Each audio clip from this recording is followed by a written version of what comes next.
প্রাচীন বাংলার ইতিহাস।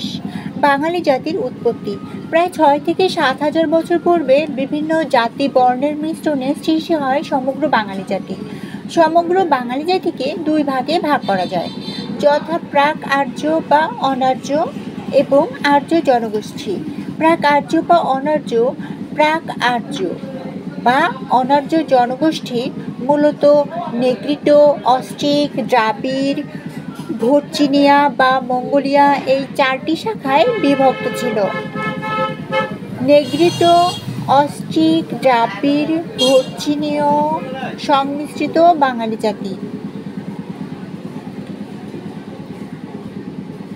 তাহলে আমরা যদি ছক আকারে বলি, বাঙালি জাতির ভাগ ছিল নেগ্রিটো, অস্ট্রিক বা নিষাদ জাতি, দ্রাবিড় জাতি, ভোটচিনীয় জাতি। এরপরে হলো নেগ্রিটো, অস্ট্রিক, দ্রাবিড় বা নিষাদ, দ্রাবিড়, ভোটচিনি, এগুলো সবগুলোর কম্বিনেশনে হচ্ছে প্রাক আর্য বা অনার্য নরগোষ্ঠী। আর হচ্ছে অন্যটি হচ্ছে আর্য নরগোষ্ঠী। এটা হচ্ছে খ্রিস্টপূর্ব 1500 অব্দে ভারতবর্ষে প্রবেশ করে। তো অনার্য নরগোষ্ঠী আর আর্য গোষ্ঠী দুইটা মিলে কম্বিনেশনে হচ্ছে সংকর বাঙালি জাতি।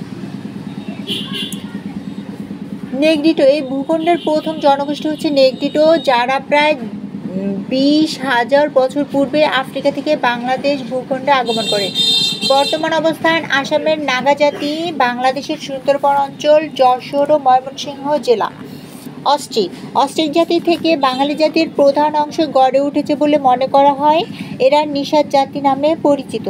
প্রায় 5,000 বছর পূর্বে ইন্দোচীন থেকে আসাম হয়ে বাংলায় প্রবেশ করে। পরবর্তীতে নেগ্রিটোদের এই ভূখণ্ড হতে উৎখাত করে বসতি স্থাপন করে। বাংলার আদি জনগোষ্ঠী অস্ট্রিক ভাষাভাষী ছিল। নৃতাত্ত্বিকভাবে বাংলাদেশের মানুষ প্রধানত আদি অস্ট্রেলীয় নরগোষ্ঠীভুক্ত। দ্রাবিড় সভ্যতায় উন্নত বলে দ্রাবিড় জাতি অস্ট্রিকদের উপর আধিপত্য বিস্তার করে।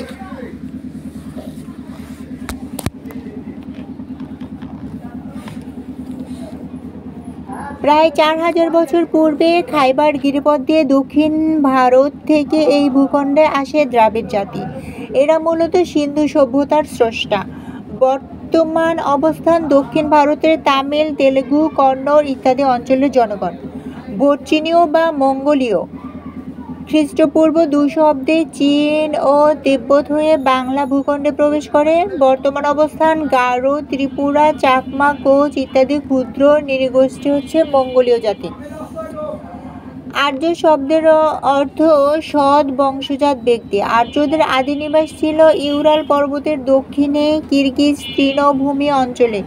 বর্তমান মধ্য এশিয়া, ইরানে, ভারতবর্ষে আর্যদের আগমন ঘটেছিল খ্রিস্টপূর্ব 1500 অব্দে। ভারতবর্ষে আগমনের অন্তত 1400 বছর পরে খ্রিস্টপূর্ব প্রথম শতকে বঙ্গ ভূখণ্ডে আর্যদের আগমন ঘটে। আর্যরা সনাতন ধর্মাবলম্বী ছিল। তাদের ধর্মগ্রন্থের নাম ছিল বেদ। পরবর্তীতে আর্য ও অনার্য আদিম অধিবাসীদের সংমিশ্রণে এক নতুন মিশ্র জাতির উদ্ভব ঘটে, যার নাম বাঙালি জাতি। তাই বাঙালিদের সংকর জাতি হিসেবে অভিহিত করা হয়। প্রাচীন বাংলার জনপদ। প্রাচীন বাংলার 16টি জনপদের কথা জানা যায়। জনপদগুলোর মধ্যে প্রাচীনতম হল পুন্ড্র। এর রাজধানী পুন্ড্রনগর বা পুন্ড্রবর্ধন।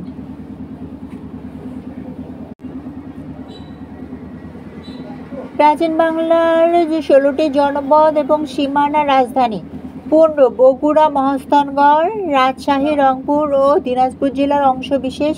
সবচেয়ে প্রাচীন জনপদ হচ্ছে পুন্ড্র। এটার রাজধানী হচ্ছে মহাস্থানগড়, পুন্ড্রনগর বা পুন্ড্রবর্ধন। বরেন্দ্র বা বারেন্দ্রী, এর সীমানা হচ্ছে বগুড়া, পাবনা ও রাজশাহীর অংশবিশেষ। গঙ্গার করতোয়া নদীর মাঝে যে ভূখণ্ড বরেন্দ্র, তারই নাম। গৌড়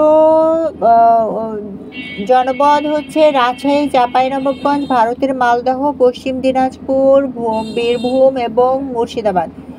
এর রাজধানী হচ্ছে কর্ণসুবর্ণ।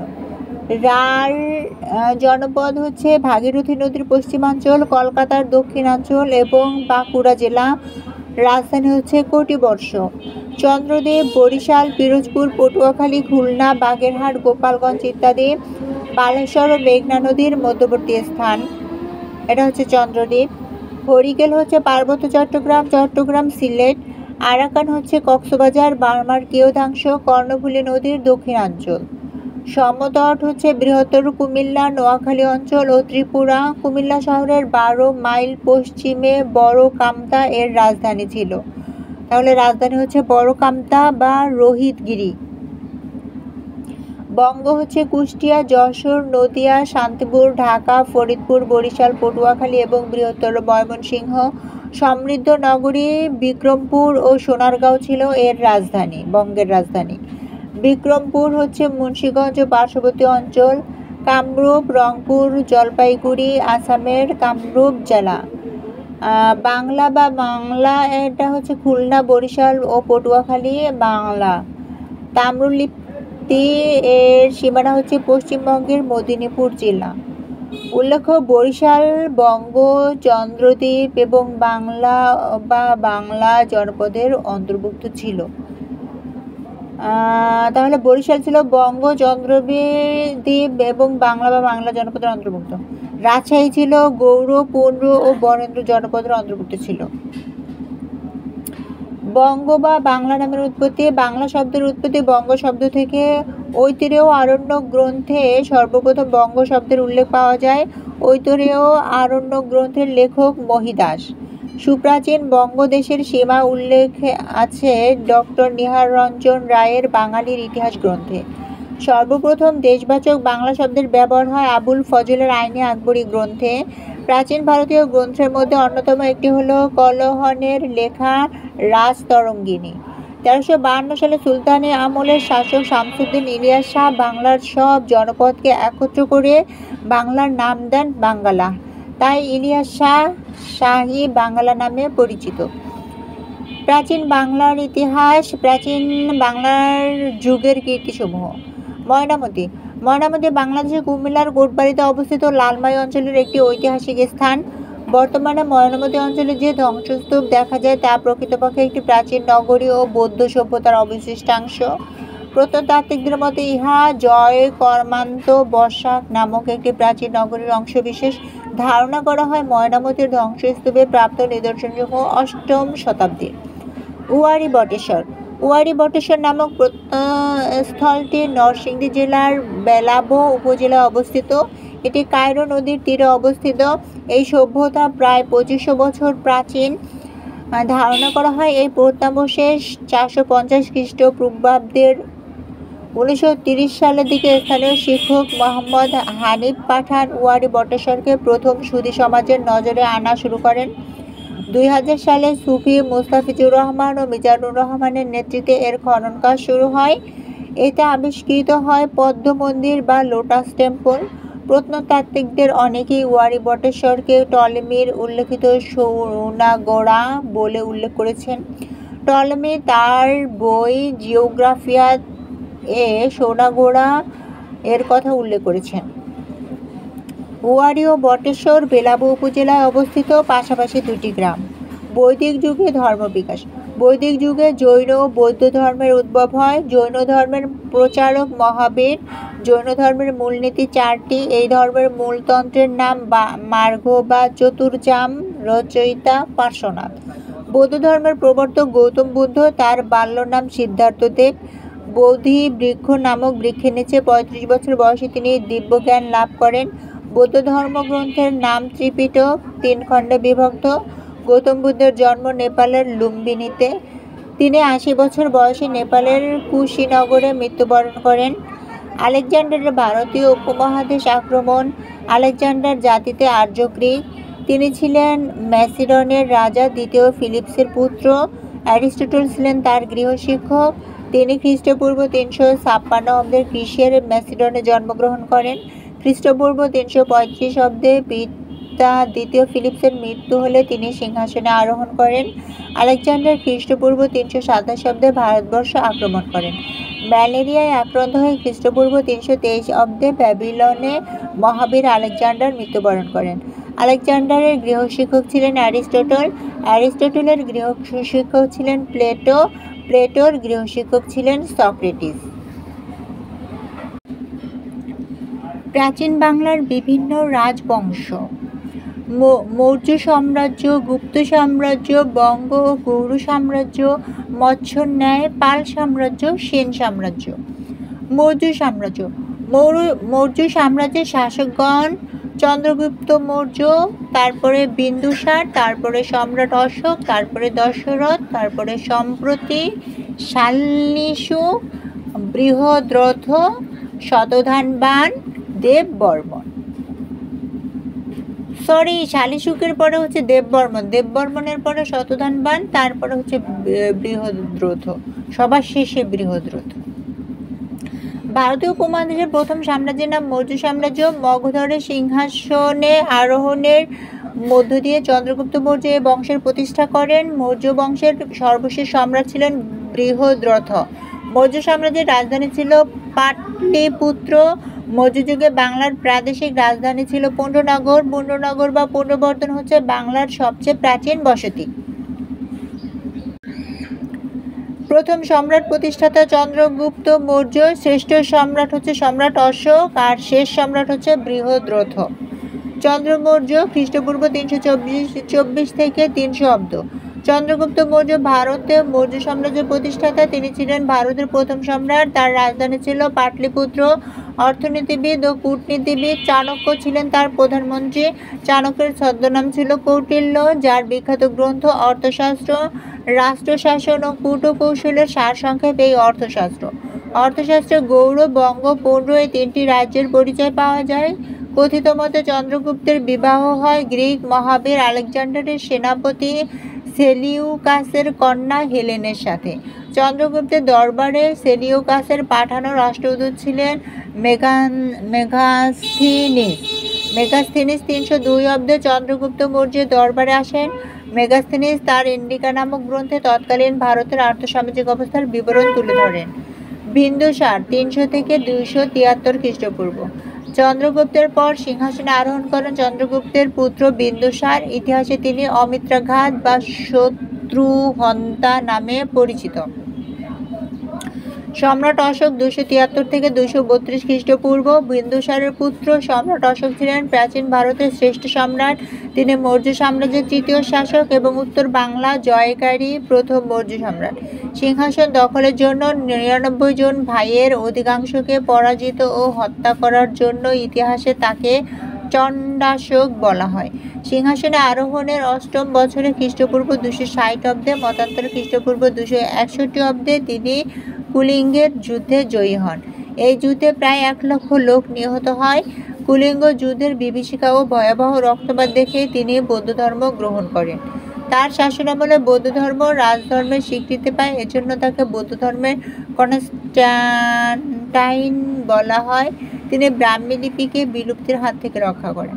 কুষাণ সাম্রাজ্য। কৌণিক্য ছিলেন প্রথম কুষাণ রাজা এবং কুষাণ রাজাদের মধ্যে সর্বশ্রেষ্ঠ। তার চিকিৎসক ছিলেন চরক। চরক আয়ুর্বেদ চিকিৎসার পদ্ধতির সর্বপ্রথম গ্রন্থ রচনা করেন, যা চরক সংহিতা নামে পরিচিত।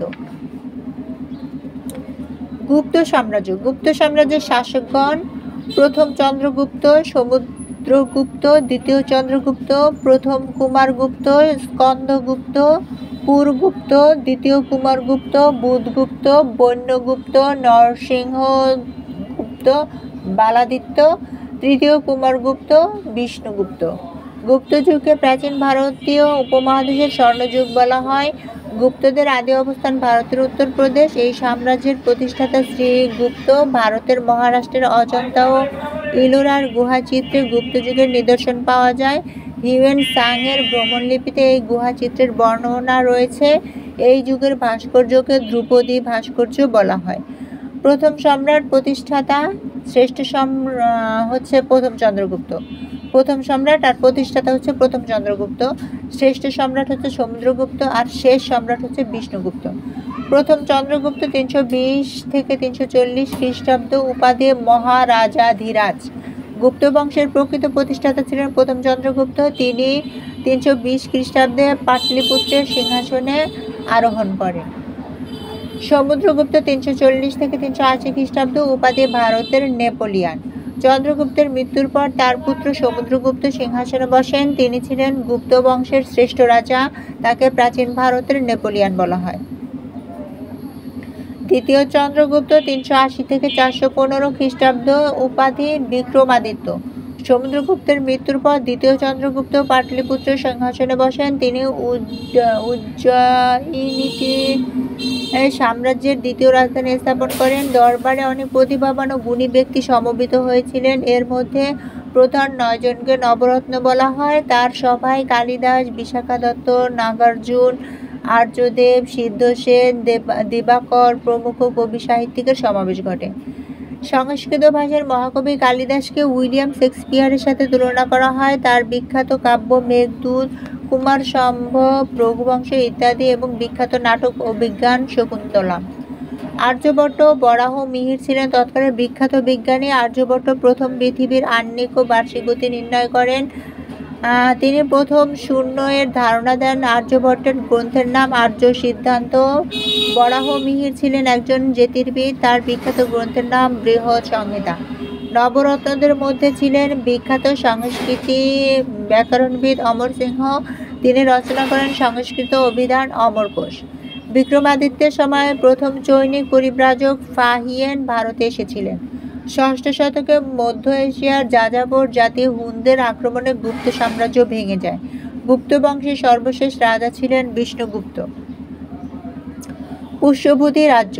হর্ষবর্ধন। গুপ্ত সাম্রাজ্যের পতনের পরে বর্তমান পাঞ্জাবের পূর্বাঞ্চলে পুষ্যভূতি রাজ্যের অভ্যুদয় ঘটে। হর্ষবর্ধন ছিলেন পুষ্যভূতি বংশের শ্রেষ্ঠ রাজা। তৎকালীন সময়ের বিখ্যাত সাহিত্যিক ছিলেন বাণভট্ট। তার বিখ্যাত গ্রন্থ হর্ষচরিত। হর্ষবর্ধনের রাজত্বকালে 630 খ্রিস্টাব্দে চীনা পরিব্রাজক হিউয়েন সিং ভারতে সফর করেন। হিউয়েন সিং নালন্দা বিশ্ববিদ্যালয়ের অধ্যক্ষ শিলভদ্রের কাছে বৌদ্ধ ধর্মশাস্ত্র অধ্যয়ন করেন। নালন্দা বিশ্ববিদ্যালয়। নালন্দা ভারতের বিহার রাজ্যের পাটনা শহরে অবস্থিত বিশ্বের প্রথম আবাসিক বিশ্ববিদ্যালয়। হিউয়েন সাং সহ অনেক ঐতিহাসিকের মতে এই বিশ্ববিদ্যালয়ে উপস্থাপিত হয়েছিল গুপ্ত সম্রাট মহেন্দ্রাদিত্য, অপর নাম হচ্ছে কুমারগুপ্ত এর সময়ে। শিলভদ্র নালন্দা বিশ্ববিদ্যালয়ের উপাচার্য ছিলেন। শিলভদ্র চীনা পরিব্রাজক হিউয়েন সাংয়ের দীক্ষাগুরু ছিলেন। 1 সেপ্টেম্বর 2014 সালে পুনরায় নালন্দা আন্তর্জাতিক বিশ্ববিদ্যালয় চালু করা হয়। নোট: বিশ্বের প্রথম বিশ্ববিদ্যালয় আল কারাউইন বিশ্ববিদ্যালয়, আর বিশ্বের প্রথম আবাসিক বিশ্ববিদ্যালয় হল নালন্দা বিশ্ববিদ্যালয়। স্বাধীন বঙ্গ ও গৌড় রাজ্য। শশাঙ্ক। গুপ্ত বংশের পতনের পর বাংলায় বঙ্গ ও গৌড় নামে দুটি স্বাধীন রাজ্যের উদ্ভব হয়। গুপ্ত রাজাদের অধীনে বড় কোনো অঞ্চলের শাসনকর্তাকে বলা হয় মহাসামন্ত। শশাঙ্ক ছিলেন গুপ্ত রাজা মহাসেনগুপ্তের একজন মহাসামন্ত। শশাঙ্ক 606 সালের কিছু আগে স্বাধীন গৌড় রাজ্য প্রতিষ্ঠা করেন। গৌড় জনপদ গড়ে উঠেছিল ভাগীরথী নদীর তীরে। শশাঙ্কের উপাধি ছিল রাজাধিরাজ। তিনি ছিলেন প্রাচীন বাংলার প্রথম স্বাধীন ও সার্বভৌম রাজা। তার রাজধানী ছিল কর্ণসুবর্ণ, বর্তমান মুর্শিদাবাদ জেলায়। বাংলার প্রথম স্বাধীন রাজ্য গৌড়। গৌড়ের স্বাধীন নরপতি শশাঙ্ক। প্রাচীন বাংলার প্রথম বিখ্যাত নৃপতি শশাঙ্ক। শশাঙ্ক উপাসক ছিলেন শৈব ধর্মের। শশাঙ্ককে বৌদ্ধ ধর্ম বিদ্বেষী বলেন হিউয়েন সাং। মৎস্যন্যায়। শশাঙ্কের পর দীর্ঘদিন বাংলায় কোনো যোগ্য শাসক ছিল না। কেন্দ্রীয় শাসন শক্তভাবে ধরার মতো কেউ না থাকায় রাজ্যে বিশৃঙ্খলা অরাজকতা দেখা দেয়। এই সময়কে সপ্তম ও অষ্টম শতক পাল তাম্র শাসনে আখ্যায়িত করা হয়েছে মৎস্যন্যায় নামে। সপ্তম থেকে অষ্টম শতক হচ্ছে মৎস্যন্যায়। এই অরাজকতার অবসান ঘটান পাল বংশের প্রতিষ্ঠাতা গোপাল। পাল বংশ। পাল বংশের শাসকগণ হচ্ছে গোপাল, ধর্মপাল, দেবপাল, প্রথম সুরপাল, বিগ্রহপাল, নারায়ণপাল, রাজ্যপাল, দ্বিতীয় গোপাল, দ্বিতীয় বিগ্রহপাল, মহিপাল, নয়াপাল, তৃতীয় বিগ্রহপাল, দ্বিতীয় মহিপাল, দ্বিতীয় সুরপাল, রামপাল, কুমারপাল, তৃতীয় গোপাল, সর্বশেষ মদন পাল। পাল বংশের বিশেষত্ব: শাসনকাল ছিল 756 সাল থেকে 1161 সাল। এই সময়ে মোট 17 জন শাসক শাসনকার্য পরিচালনা করেন। বাংলার দীর্ঘস্থায়ী রাজবংশ প্রায় 400 বছর শাসনকাল। পাল রাজাদের পিতৃভূমি ছিল বরেন্দ্র। পাল শাসনামলে বাংলার প্রথম সাহিত্য কীর্তি চর্যাপদ রচিত হয়, যা পরবর্তীতে নেপালের রাজ দরবার থেকে উদ্ধার করেন হরপ্রসাদ শাস্ত্রী। তালপাতার পুঁথিচিত্র ছিল পাল যুগের নিদর্শন। অষ্টসাহস্রিকা প্রজ্ঞাপারমিতা ছিল পাল যুগের বৌদ্ধ পুঁথি। এটি প্রথম মহিপালের সময় লেখা হয়। গোপাল 756 থেকে 781 খ্রিস্টাব্দ। 756 খ্রিস্টাব্দে বাংলার অরাজক পরিস্থিতির অবসান ঘটে পাল রাজত্বের উত্থানের মধ্য দিয়ে। এই বংশের প্রথম রাজা ছিলেন গোপাল। বাংলার প্রথম বংশানুক্রমিক শাসন শুরু হয় পাল বংশের মধ্য দিয়ে। পাল বংশের রাজারা ছিলেন বৌদ্ধ ধর্মাবলম্বী। ধর্মপাল 781 থেকে 881। পাল রাজাদের মধ্যে সর্বশ্রেষ্ঠ ছিলেন ধর্মপাল। তিনি প্রথম নেপাল জয় করেন, ভাগলপুরের নিকটে বিক্রমশীল বিহার নির্মাণ করেন, নওগাঁর পাহাড়পুরে সোমপুর বিহার, অপর নাম হচ্ছে পাহাড়পুর বৌদ্ধ বিহার প্রতিষ্ঠা করেন। দ্বিতীয় মহিপাল 1075 থেকে 1080। রাজা দ্বিতীয় মহিপালের শাসনামলে কৈবর্ত বিদ্রোহ হয়। কৈবর্ত বিদ্রোহকে অনেক সময় বরেন্দ্র বিদ্রোহ বা সামন্ত বিদ্রোহ বলা হয়। এটি ছিল বাংলাদেশ তথা তৎকালীন ভারতের প্রথম সফল বিদ্রোহ। এই বিদ্রোহের প্রধান নেতা ছিলেন দিব্যভীম। এই বিদ্রোহে দ্বিতীয় মহিপাল নিহত হন। রামপাল 1082 থেকে 1024। পাল বংশের সর্বশেষ শক্তিশালী রাজা ছিলেন রামপাল। সন্ধ্যাকর নন্দীর রামচরিত গ্রন্থ থেকে তার রাজত্ব সম্পর্কে জানা যায়। তিনি কৈবর্তের পরাজিত করে বরেন্দ্র অঞ্চল পুনরুদ্ধার করেন। মদনপাল 1143 থেকে 1162 খ্রিস্টাব্দ। পাল বংশের সর্বশেষ রাজা ছিলেন মদনপাল। মদনপালের সময় পাল বংশের রাজবংশ দুর্বল হয়ে পড়ে। তখন সেন বংশ বাংলার সিংহাসন লাভ করে। সোমপুর বিহার নির্মিত হয় 8ম শতাব্দীতে। আবিষ্কার করেন 1879 সালে স্যার আলেকজান্ডার কানিংহাম। সোমপুর বিহারের আচার্য ছিলেন অতীশ দীপঙ্কর। ইউনেস্কো এটিকে বিশ্ব ঐতিহ্য স্থানের স্বীকৃতি দেয় 1985 সালে। সেন বংশ। সেন বংশের শাসকগণ হলেন সামন্ত সেন, হেমন্ত সেন, বিজয় সেন, বল্লাল সেন, লক্ষণ সেন, কেশব সেন। সেন বংশের প্রতিষ্ঠাতা সামন্ত সেন। সেন বংশের প্রথম রাজা বা বাংলায় সেন বংশের প্রকৃত প্রতিষ্ঠাতা হেমন্ত সেন। সেন বংশের সর্বপ্রথম সার্বভৌম বা স্বাধীন রাজা এবং সর্বশ্রেষ্ঠ রাজা বিজয় সেন। কৌলিন্য প্রথার প্রবর্তক, পেশাভিত্তিক বর্ণবাদ চালু করেন বল্লাল সেন। আর সেন বংশের সর্বশেষ ও বাংলার শেষ হিন্দু রাজা কেশব সেন। হেমন্ত সেন। বাংলায় সেন বংশের প্রতিষ্ঠাতা ছিলেন হেমন্ত সেন। তিনি রাজ্য প্রতিষ্ঠা না করায় সেন বংশের প্রথম রাজার মর্যাদা দেয়া হয় তার পুত্র হেমন্ত সেনকে। সেন বংশের রাজারা ছিলেন হিন্দু ধর্মাবলম্বী। বিজয় সেন 1098 থেকে 1160। সেন বংশের সর্বশ্রেষ্ঠ রাজা ছিলেন বিজয় সেন। কৈবর্ত বিদ্রোহে রামপালকে সহায়তা করেন। পরবর্তীতে মদনপালকে পরাজিত করেন। বল্লাল সেন 1160 থেকে 1178। বল্লাল সেন বাংলায় সামাজিক সংস্কার বিশেষ করে কৌলিন্য প্রথার প্রবর্তন করেন। তিনি দীনসাগর ও অদ্ভুত সাগর নামে দুটি গ্রন্থ রচনা করেন। অদ্ভুত সাগর গ্রন্থের অসমাপ্ত অংশ তার পুত্র লক্ষণ সেন সমাপ্ত করেন। ঢাকেশ্বরী মন্দিরের প্রতিষ্ঠাতা বলা হয় বল্লাল সেনকে। লক্ষণ সেন 1178 থেকে 1204 খ্রিস্টাব্দ। 1204 সালে মুসলিম সেনাপতি ইখতিয়ার উদ্দিন মোহাম্মদ বিন বখতিয়ার খলজি লক্ষণ সেনকে পরাজিত করে রাজধানী নদিয়া বা নবদ্বীপ দখল করে। লক্ষণ সেন 1206 খ্রিস্টাব্দে মারা যান। লক্ষণ সেনের প্রধান সেনাপতি ও ধর্মীয় প্রধান ছিলেন পণ্ডিত হলায়ুধ মিশ্র।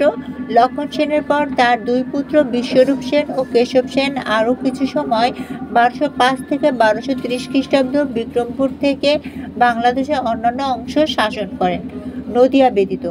এ হিসেবে সেন বংশের সর্বশেষ শাসনকর্তা কেশব সেন।